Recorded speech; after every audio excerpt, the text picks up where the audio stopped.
years ago, the story went around that the python crawled up an electric post, touched the live wire, and was electrocuted. It turns out that that story is true, and more surprisingly, it happened here inside the 82-hectare Toyota assembly plant in Santa Rosa, Laguna. That story may have been tragic for the poor python, but for the people of the Toyota plant, however, a runaway python existing in an industrial facility is testament to the success of the 11-hectare Toyota eco-forest. Proof that nature and industry can coexist. Well, it has been 8 years since that incident. Today, Test Drive will go on a tour of Toyota's manufacturing plant facilities and eco-forest. And hopefully, we won't get shocked if we ever see another python in the premises. Well, I hope the python won't get shocked if it sees us. We'll also drop by Toyota employees' cafeteria to see how the company conducts its wellness program. We've heard that Toyota encourages its 1,400-strong workforce to eat more indigenous fruits and vegetables and to go meatless. Toyota Motor Philippines has taken great efforts to help its people transition to a sustainably sourced indigenous plant-based food and readily available meat substitutes, such as nutritious fungus-based Quorn, the world's biggest meat replacement manufacturer. It turns out that both Toyota and Quorn are somewhat aligned. Both are aiming to reduce or totally remove unsustainable and destructive practices and improve the health of humans. These two trailblazing brands have had decades of experience in going green and being earth-friendly.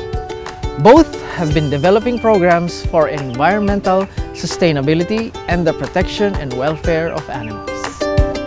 Quorn has been in the market for more than 30 years now. So gawa po siya sa UK. So when we say corn, it is made out of mycoprotein. So hindi po siya karne. It's 100% meat-free. So in terms of production of corn, very minimal lang yung environmental impact niya as compared to raising our animal or producing our animal-based protein.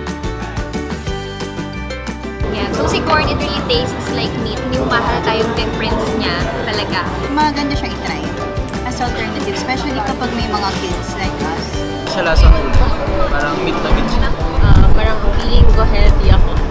Yes, it's healthy and very environment friendly din. Kasi less resources yung gamit. Sarap po siya, mapulutan, pero hindi ako umiinom.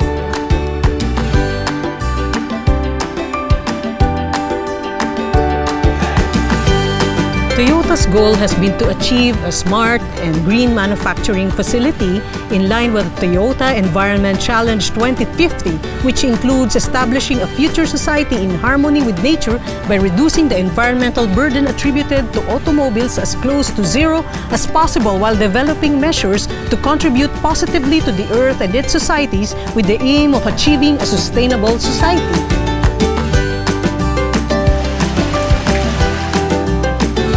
Today, Test Drive takes a closer look at what could be the healthy, meat-free future of the men and women of Toyota in the Philippines, as well as the environmentally sustainable features of its manufacturing plant and eco-forest. At the eco-forest, we had a glimpse of the 14-hectare eco-forest developed and maintained by Toyota Motor Philippines. The eco-forest is estimated to have 10,500 trees. We were reminded to strictly follow the pathway to avoid disrupting the fragile ecosystem. That's how seriously Toyota's resident environment scientists take their eco-forest.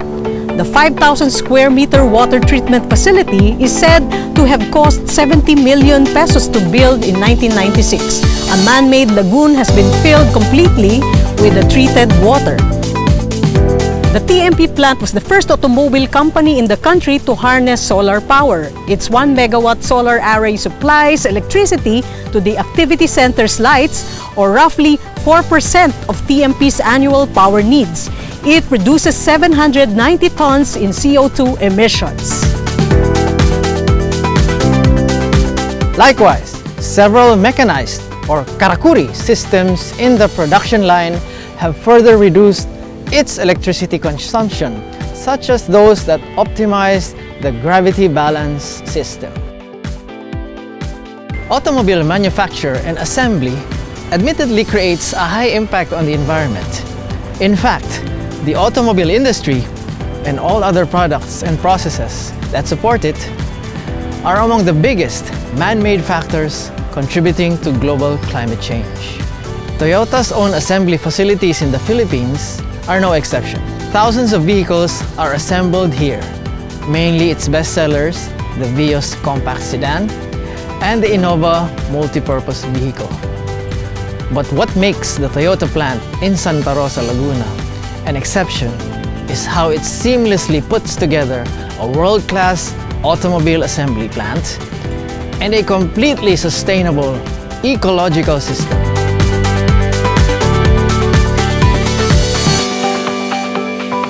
Toyota's wellness campaign for its employees in the manufacturing and assembly plant explores the possibility of offering meat-free, healthier food, high in fiber, low in saturated fats, and with no cholesterol.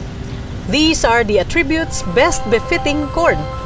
Quorn served to employees nachos with its grounds, sausages and chunks, all meat-free. Quorn is based in the United Kingdom and part of Philippine-based food corporation Mondenisin. It provides an efficient, sustainable, and healthier protein source called mycoprotein without the need for raising livestock. Thus, Quorn products impact the environment far less than animal-sourced protein. Quorn has been proven to provide more health benefits compared to animal meat. But crucially, the greenhouse gas impact of mycoprotein is an incredible 90% lower than beef and 70% lower than chicken. Go meatless for the animals, go meatless for the environment. Go meatless for the animals, go meatless for the environment. Go meatless for animals and go meatless for the environment. Recently, University of Exeter scientists revealed that mycoprotein is better, more effective, and faster at building muscles than animal-derived protein like whey or casein. Quorn, which used to offer only vegetarian products, now also includes vegan products. We encourage all our employees to donate the seeds that they have generated from the fruits they ate. So they put it in our drop a seed boxes, and then after that we collect the seeds, we propagate it to make it into seedlings in our nursery. So we're trying to show that yung discharge po ng TMP is that malinis po siya sa mini pool po natin dito, and it is inhabitable for aquatic life. Basically po kasi ang purpose ng wastewater treatment plant is that pag nilabas po yung clean water, good po siya for aquatic life. Kasi po ang unang mapupuntahan is yung river system nga po natin. Yung gazebo din po natin, rest area po. So, recycled items din po yan. So, wala rin po tayo talaga masyadong ginastos. Birdhouse po namin, recycled items. Isa sa mga checkpoint kasi po siya kung malinis po ba yung hangin natin. Ginagamit po din namin yung bulb eaters para po kami makakuha po ng mga ibang waste na galing po sa mga supplier, sa mga dealer. So we introduced our MBR, which is membrane bioreactor, composed of many bacteria to eat the contaminants of the water. Currently, aeration tank treat our water in a good result of parameters. So as you know, we have 6 challenges for the Toyota Environmental Challenge. And part of which is Challenge 4, which is optimizing and minimizing water usage. So to achieve this, TMP has water reduction activities, so satellite activities to achieve this.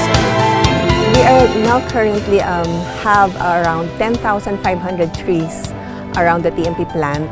Next year, we will develop this into a learning center. So there will be a display explaining about what is pollination, what is ecosystem. It's a